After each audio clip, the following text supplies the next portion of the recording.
Mind if I see some ID? Lots of break-ins around here, can't be too careful. I'm on my own property and haven't done anything wrong, officer. I'm not required to show you ID. Yeah, listen to your wife. Be a good boy and show me your papers. You're the threat. You won't cooperate?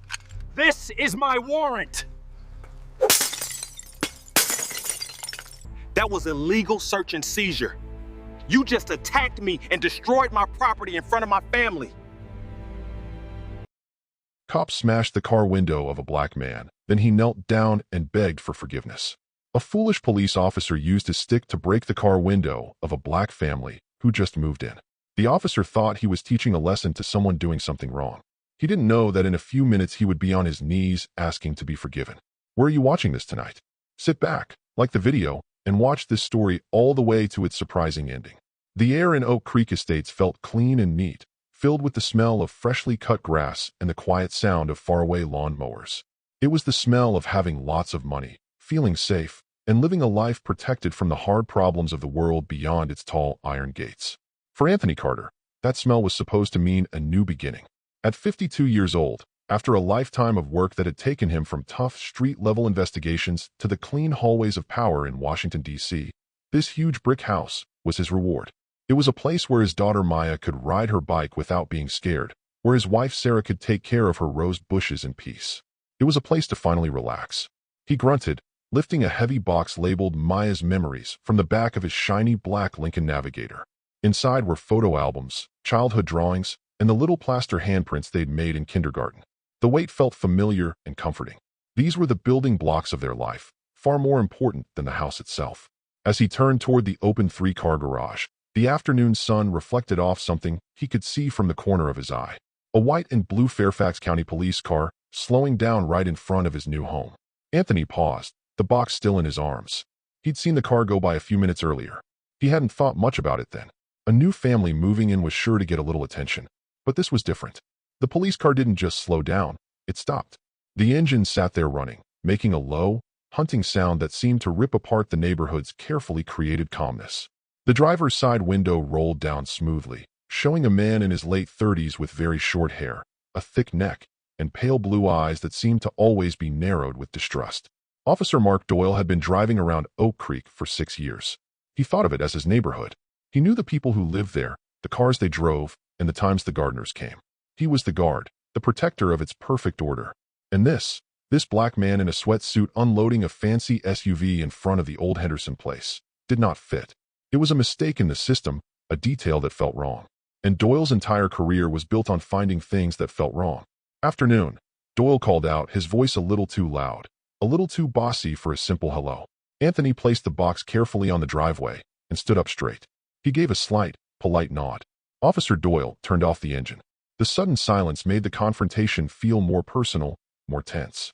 He swung the car door open and stepped out, his hand resting casually on the handle of his gun in its holder. Every movement was on purpose, a show of power meant to scare. Just moved in. Just now, Anthony replied, his voice calm and steady. He'd spent 30 years learning to control his tone, to show an unshakable calmness when facing chaos, meanness, or real danger. It was a skill that had saved his life more than once. Big house, Doyle observed, his eyes looking not at the beautiful building, but at Anthony himself. He took in the expensive car, the man's strong build, and the quiet confidence in the way he stood. The pieces didn't add up in the simple math of his unfair thinking. Must be doing all right for yourself. The question hung in the air, thick with hidden meaning. How could you afford this? We feel very fortunate, Anthony said, his eyes not looking away. He wouldn't play a game of having to explain why he deserved to exist. Doyle took a few steps closer, his boots crunching on the perfect gravel of the driveway. He was now close enough for Anthony to see the small, wiry blonde hairs on his arms and the slight shine of sweat on his forehead. Mind if I see some identification? Just want to check that you are who you say you are. Lots of break-ins in the area lately. Can't be too careful. It was a lie and they both knew it. Oak Creek hadn't had a reported break-in in over 2 years. This was a test, a challenge. Anthony felt a familiar, tired anger begin to coil in his stomach. But he kept it under control.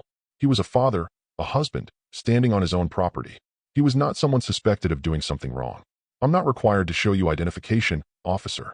I'm on my own property, and I haven't done anything wrong. He stated it as a simple fact, without attitude or rudeness. It was the law. But Doyle didn't hear the law. He heard a black man telling him what he could and couldn't do. He heard disrespect. His jaw tightened, a small muscle twitching just below his ear. Is that so? See, from where I'm standing, I see a suspicious person at a house. For all I know, you could be part of a moving crew checking out the place to rob it later. I'm unloading boxes with my family, Anthony said, pointing with an open hand toward the garage where Sarah had just appeared in the doorway, a worried look on her face. My wife is right there. My daughter is inside. Doyle barely looked at her. His focus was entirely on Anthony, his eyes hard and cold. He was a hammer, and the world was full of nails. That doesn't mean anything. I'm asking you one more time. Let me see some ID. The moment stretched out. The sound of the distant lawn mowers had stopped. The only sound was the chirping of a single bird and the heavy breathing of the two men. Anthony knew he had a choice. He could make things calmer. He could pull out his wallet, show the man his driver's license, and let the small embarrassment pass. It would be over in a minute. He could get back to his family, to building his new life. But something inside him, a core of belief built over decades of fighting for what's right, refused to give in. To give in would be to say the officer's unfair thinking was okay. It would be teaching his daughter that their rights only existed sometimes. With all due respect, officer, Anthony said, his voice dropping to a lower, firmer level, you have no good reason to demand my identification. I am on my own property. I would appreciate it if you would leave us to our moving. He turned his back then, a clear dismissal. It was a calculated risk. He was betting that the officer, faced with calm, legal reasoning, would see that the situation was pointless and leave. It was a big mistake. To Doyle, this was not a legal debate. It was a fight for who was in charge, and in his world, he never lost. The sound of Doyle's footsteps quickened behind him, heavy and angry. Anthony stopped, turning slowly as Doyle closed the distance between them, his face now a mask of pure rage. You don't get to turn your back on me, Doyle snarled, his voice a low growl. He was now standing well inside Anthony's personal space, giving off a clear feeling of aggression. The professional appearance had completely dissolved, replaced by the raw, ugly face of a bully who had been told no. You think you're better than me? You move into this neighborhood and think the rules don't apply to you. Anthony stood his ground, a rock against which the officer's fury was crashing. He could smell the stale coffee on Doyle's breath. He saw the slight shaking in the man's hand as it moved near his gun. This was the most dangerous point in any confrontation, the moment an officer let his pride take control. Anthony had trained agents on how to calm down exactly these situations. The first rule was to remain calm, to not copy the other person's anger. Officer, I'm asking you again to please step back, Anthony said, his voice keeping its steady, measured tone. You are making this worse for no reason. We can stand here and discuss the Fourth Amendment all day, but my boxes aren't going to unpack themselves. From the garage, Sarah's voice, sharp with fear, cut through the tension. Anthony, just show him your ID, please. It's not worth it. Anthony glanced at his wife. He saw the terror in her eyes, and it hurt him. She had lived through years of worry, the constant low-level fear that came with being married to a man in his line of work. She deserved peace. This was supposed to be their peace. He looked back at Doyle, a flicker of uncertainty in his eyes. Maybe she was right. But Doyle saw that glance, that momentary connection, and thought it meant Anthony was weak. He smirked, a cruel, victorious twist of his lips. Yeah, listen to your wife. Be a good boy and show me your papers. The words good boy landed like a physical hit. They were dripping with a historical poison designed to put down and make someone feel less important. In that instant, any thought Anthony had of giving in vanished. This was no longer about a traffic stop or a simple misunderstanding. It was about dignity. He would not, could not, surrender his dignity on the driveway of his own home in front of his wife. He slowly shook his head. No. The single word was an act of standing up for himself so complete that Doyle seemed to pull back as if hit. For a moment, he was speechless, his face twisting with disbelief and rage. He had pushed, and, for the first time in a long time, the person he was pushing didn't move. He had run out of things to say. It was time for action. All right, you're done. Doyle spat, reaching for his hip. But he didn't go for his gun or his handcuffs. He unclipped his long black metal baton. The ASP expandable baton made a threatening shing sound as he flicked his wrist, extending it to its full length. Sarah gasped out loud. What are you doing? Stop it. Anthony instinctively took a half step back, putting himself more directly between the officer and his family. He held his hands up, palms out, a universal sign of peace. Officer, think about what you're doing. Put the baton away. There is no threat here. "You're the threat," Doyle yelled, his voice cracking with adrenaline. "You're disorderly. You're failing to identify. You are blocking an investigation." He was shouting a script now, the textbook reasons he would later put in his report to cover what he was about to do. He moved forward, not toward Anthony, but toward the Lincoln Navigator. He held the baton up, pointing its tip at the driver's side window.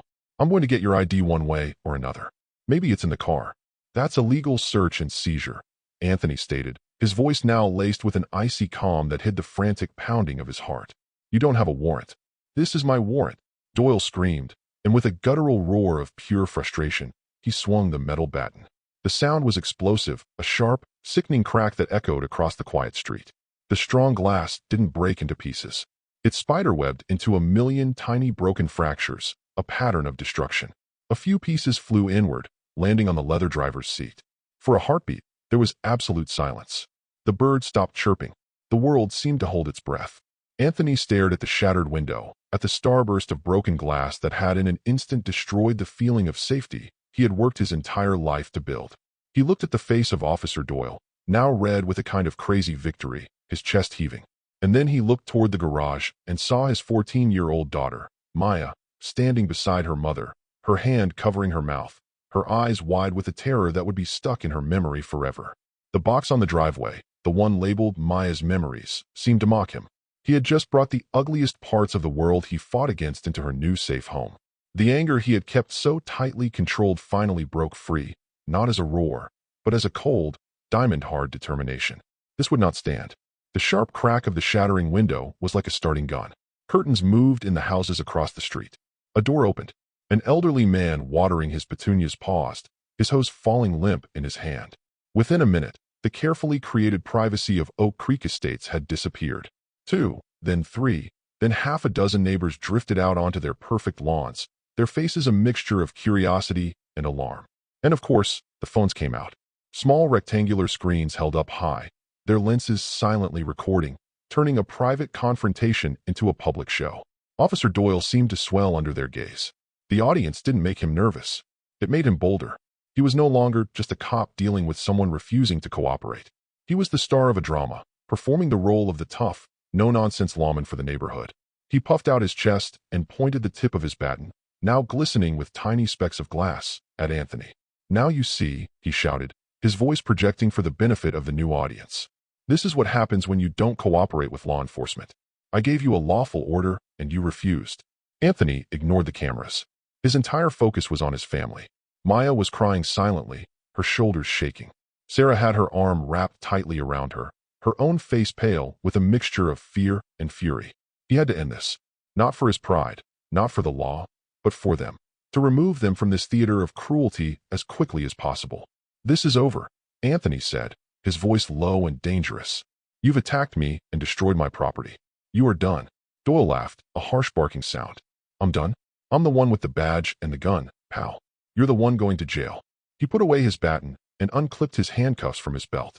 The metallic click of the steel jaws opening was another sound that echoed with dreadful finality. "Turn around, hands behind your back. You are under arrest for blocking justice and resisting an officer."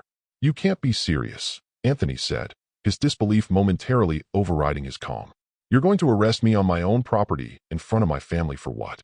For being a stupid son of a who doesn't know his place," Doyle yelled, finally dropping all appearance of proper police behavior. He lunged forward, grabbing Anthony's left arm and trying to twist it behind his back. The move was clumsy, fueled by anger rather than proper technique. Anthony, trained in defensive moves by the best in the world, could have thrown Doyle to the ground in under 2 seconds. He could have broken the man's wrist with a simple practice twist. But he didn't. He instinctively pulled his arm back, but he didn't fight back. He knew that if he laid a hand on this officer, the viral video would tell. A very different story. The story would shift. He would become the violent suspect and Doyle the hero cop who stopped him. He would lose before he even began to fight.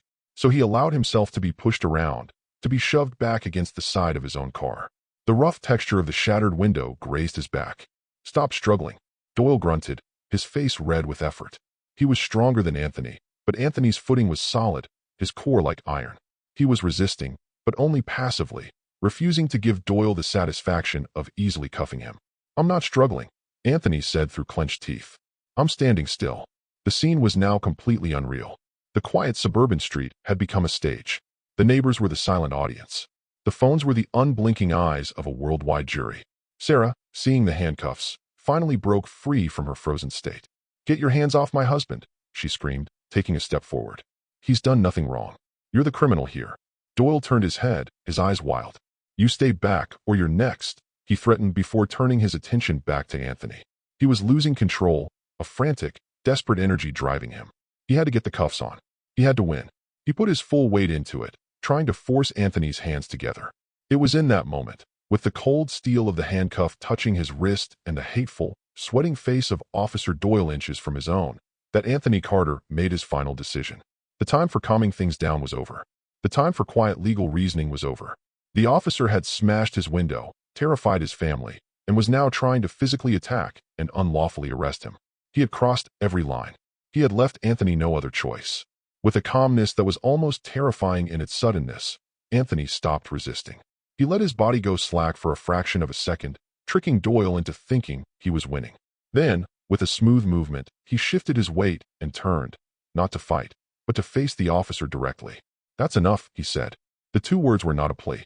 They were a command. The sheer unexpected force of his will made Doyle hesitate, his hands still gripping the cuffs. Anthony looked past Doyle, at the faces of his neighbors, at the lenses pointed his way. He looked at his wife and daughter. He took a slow, deep breath. He had hoped to keep his work life separate from this new home, to simply be a husband and a father here. But Officer Doyle had made that impossible. So he would have to be who he was. Slowly, carefully, he reached inside his jacket, not with the arm Doyle was gripping, but with his free right hand. Doyle tensed, his eyes widening in alarm. "Don't even think about it." "Gun." But Anthony's hand came out holding not a weapon, but a small black leather wallet. He flipped it open with his thumb. It wasn't a driver's license he was showing. It was something else entirely. Inside the wallet, set against a background of black leather, was a shield. It wasn't the silver badge of a local police department. This one was heavy, solid gold, beautifully detailed with an eagle, its wings spread wide in an unmistakable symbol of federal authority. Below the eagle, engraved in clear, bold letters, were the words Federal Bureau of Investigation. And above it, in a place of highest importance, was a title that held more power in the world of American law enforcement than any other: Director. Anthony held it steady, inches from Officer Doyle's face. He didn't say a word. He let the gold badge do the talking. For a long moment, Doyle just stared. His brain, flooded with adrenaline and rage, struggled to understand what his eyes were seeing. It was like a computer trying to run a program that was completely incompatible with its operating system. He saw the letters. He saw the eagle. But it didn't make sense. It couldn't be real. It was a joke. A fake. One of those toy badges you buy online. "What is this? You think that's funny?" Doyle stammered, his grip on Anthony's arm weakening. "You're pretending to be a federal officer now? Oh, you are in so much trouble."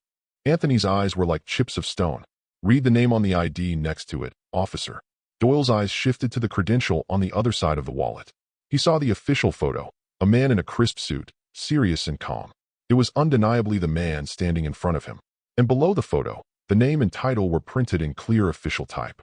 Anthony M. Carter, Director, FBI. The world stopped. The blood drained from Mark Doyle's face, leaving it a pasty, sickly white. The rage, the arrogance, the self-righteous certainty, it all disappeared in an instant, replaced by a wave of pure, cold, stomach-churning terror. His mouth fell open. A small, strangled sound escaped his throat. The handcuffs, which he had been holding with such aggressive purpose, slipped from his sweaty fingers and clattered onto the driveway with a metallic ring that sounded like a death knell. His hands flew up as if he'd touched a hot stove, releasing Anthony's arm. He stumbled back a step, then another, his eyes wide with a horror that was almost comical. He was looking at Anthony, but he wasn't seeing a black man in a sweatsuit anymore. He was seeing a ghost. He was seeing the end of his life as he knew it. The director of the FBI. The man he had just threatened, insulted, and attacked. The man whose car window he had just smashed with a baton. The man he had tried to put in handcuffs in front of an audience. He wasn't just in trouble. He was in a type of trouble he didn't even know existed. This was a mistake from which there was no coming back. This was a fall from a height he couldn't even understand. "No," Doyle whispered, shaking his head in denial. "No, it's your—" "My name is Anthony Carter," Anthony said, his voice as quiet and final as a judge's gavel. He slowly closed the wallet and slipped it back into his jacket. "And you, Officer Doyle, have just made the biggest mistake of your career. The neighbors filming the scene couldn't hear the words, but they could see the transformation. They saw the officer's sudden panicked retreat. They saw the handcuffs on the ground. They saw the absolute shift in power as clear as a change in the weather. The man they had assumed was a criminal now stood with an authority that was bigger than the officers. The bully had been reduced to a trembling, stammering child. Doyle fumbled for his radio, his hands shaking so badly he could barely press the button. Dispatch. I need a supervisor at my location immediately. His voice was a thin, panicked squeak, unrecognizable from the confident, deep voice he had used just minutes before. Sarah and Maya, who had been watching in terror, now stared in stunned silence. Sarah knew, of course, the power her husband had from his office downtown, but she had never seen it used like this, as a shield, a weapon of last resort in their own front yard. Maya just looked at her father, seeing him in a way she never had before. He wasn't just dad anymore. He was something else, something powerful and unbreakable. Anthony walked over to the box of his daughter's memories and picked it up. He turned, not to Doyle, but to his wife. Sarah, let's go inside. I think the officer is waiting for his commanding officer. He walked past the disgraced, ghost-white Officer Doyle as if he weren't even there. The message was clear. This was no longer a conversation between two men. This was now a matter for the system to handle, and Anthony Carter was the system. As he stepped into the cool, quiet of his new home, the first siren began to wail in the distance. A mournful sound racing to the scene of a career that was already dead on arrival. The aftermath was a digital wildfire. The videos, filmed from a dozen different angles, hit social media within the hour. By nightfall, FBI Director and Oak Creek Police were trending nationally. The footage was undeniable, a perfect, self-contained story of unfair treatment and abuse of power. You saw the calm homeowner, the aggressive officer, the shattered window, and the stunning, silent reveal of the gold badge. News outlets picked it up, playing the clip on a loop. It was the lead story on every major network, a raw and powerful symbol of a national sickness laid bare in a wealthy, perfect suburb. For Mark Doyle, the consequences were swift and brutal. He was suspended without pay before his supervisor's car had even left Carter Street. The Fairfax County Police Department, facing a public relations disaster of huge proportions, moved with unprecedented speed. An internal affairs investigation was launched and finished in record time. Within 72 hours, Officer Mark Doyle was fired for gross misconduct, excessive force, and violating the civil rights of a citizen. But it didn't end there. The Department of Justice, at the direct but quiet urging of its own agency, the FBI, opened a federal investigation. Doyle was charged with federal crimes. The man who had tried to put Anthony in handcuffs for no reason found himself in them for a very good one. The trial was short. The evidence, the many videos, was overwhelming. Mark Doyle was found guilty. He was sentenced to 4 years in a federal prison and ordered to pay $20,000 in payment for the damage to Anthony's car and for the emotional pain caused to his family. A week after the sentencing, Anthony Carter stood at a podium in the press briefing room at the J. Edgar Hoover building. He hadn't wanted this spotlight, but he understood it was now his duty to stand in it. He wasn't just a victim. He was the director of the FBI. His experience gave him a unique and powerful platform to speak on an issue that troubled the country. He looked out at the sea of reporters and cameras, his face calm and determined. He wasn't wearing the sweatsuit from that day. He was in his usual dark, tailored suit, a uniform of a different kind. A few weeks ago, my family and I were moving into our new home, he began, his voice steady and clear. We were filled with hope for a peaceful new chapter in our lives. That peace was shattered, not by a criminal, but by a police officer. The officer saw a black man in a neighborhood where he didn't think he belonged, and in his mind, that was good enough reason. He did not see a husband, a father, or a fellow public servant. He saw a threat. He paused, letting the words sink in. What happened to me was not an isolated incident. It was a symptom of a deeper problem, the unfair thinking that can grow within even our most trusted institutions. Millions of Americans who do not have the privilege of a gold badge in their wallet face similar or worse encounters every single day. They are not so lucky. Their stories don't always have a viral video or a satisfying ending. He spoke of the need for better training, for real accountability, and for a renewed commitment to the principle of equal justice under the law. He announced a new joint task force between the FBI and the DOJ to investigate patterns of misconduct in police departments nationwide. The incident on his driveway had become a catalyst. The stone dropped in the placid pond of Oak Creek was sending ripples across the entire country. That evening, back at the house, the new window in the Lincoln Navigator gleamed under the porch light, showing no signs of the violence it had replaced. Anthony stood in the doorway, watching Maya ride her bike down the quiet street, her laughter carrying on the evening air. Sarah came and stood beside him, slipping her hand into his. "Do you think this will change anything?" she asked softly. Anthony watched his daughter do a loop at the end of the cul-de-sac, her face bright with the joy and freedom he had fought to protect. He thought of Officer Doyle sitting in a cell. He thought of the new task force beginning its work. It wasn't a total victory. The world wasn't fixed. But it was a start. It was a push in the right direction. A crack had been exposed, not just in his car window, but in the system. And now light was pouring in.